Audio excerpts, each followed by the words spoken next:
అగ్రరాజ్యం అమెరికాలో వరుస ప్రమాదాలు జరుగుతున్నాయి. నూతన సంవత్సరం ప్రారంభమైన రోజు నుంచి ఇప్పటికీ 4-5 ప్రమాదాలు చోటు చేసుకున్నాయి. ముఖ్యంగా ఓ ట్రక్కు బీభత్సం, కాల్పులు, పేలుళ్లతో అమెరికా వణికిపోతుండగా తాజాగా మరో ఘోరం జరిగింది. దక్షిణ కాలిఫోర్నియాలోని ఓ భవనంపై చిన్న విమానం కూలిపోయింది. ఈ ఘటనలో మొత్తం 2 ప్రాణాలు కోల్పోగా 18 మంది గాయపడినట్టు తెలుస్తోంది. ఆ పూర్తి వివరాలేంటో తెలుసుకుందాం.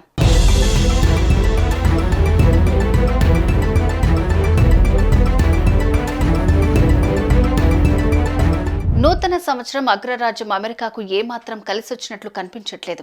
న్యూ ఇయర్ వచ్చి 3 రోజులు గడవక ముందే 4-5 ప్రమాదాలు సంభవించడంతో యుఎస్ ప్రజలంతా తీవ్ర భయాందోళనకు గురవుతున్నారు. ముఖ్యంగా వాహనాలు ఎక్కడ బీభత్సం సృష్టిస్తాయో, ఎవరు ఎలా కాల్పులు, పెళ్లిళ్లు జరుపుతారో తెలియక ఆందోళన చెందుతున్నారు. ఈ భయానక పరిస్థితుల మధ్య అమెరికాలో తాజాగా మరో ప్రమాదం జరిగింది. దక్షిణ కాలిఫోర్నియాలోని ఓ భవనంపై చిన్న విమానం క్రాష్ అయింది. ఈ ఘటనలో 2 ప్రాణాలు కోల్పోగా 18 మంది గాయపడినట్టు తెలుస్తోంది. దక్షిణ కాలిఫోర్నియాలోని ఆరెంజ్ కౌంటీ సిటీ ఫుల్లర్టన్లో జనవరి 2 మధ్యాహ్నంన ఓ భవనంపై చిన్న విమానం కూలిపోయింది.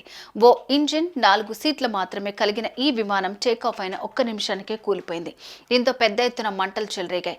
విమానం దగ్గరలోని బిజినెస్ బిల్డింగ్ పైభాగం పట్టడంతో భవనానికి పెద్ద రంధ్రం ఏర్పడింది. దీంతో విమానంలో ఉన్న వారితో పాటు భవనంలో ఉన్న వారికి కూడా తీవ్రంగా గాయాలయ్యాయి.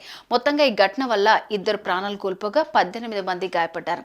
స్థానికుల ద్వారా విషయం తెలుసుకున్న పోలీసులు హుటాహుటిన సంఘటనా స్థలానికి చేరుకున్నారు. గాయాల పాలైన వాళ్లందరినీ చికిత్స నిమిత్తం స్థానిక ఆసుపత్రికి తరలించారు. అలాగే మృతదేహాలను సైతం పోస్టుమార్టం నిమిత్తం ప్రభుత్వ ఆసుపత్రికి పంపించారు.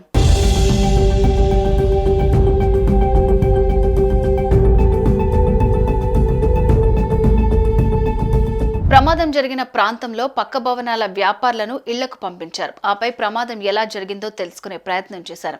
ముఖ్యంగా కుట్టు మిషన్లు, టెక్స్టైల్ కలిగిన ఓ గోదాం భవనంపై విమానం కూలిపోగా ఆస్తి నష్టం కూడా జరిగినట్లు పోలీసులు గుర్తించారు.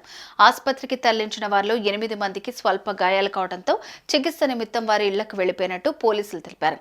అలాగే మరో 10 మంది ప్రస్తుతం చికిత్స పొందుతున్నారని స్పష్టం చేశారు.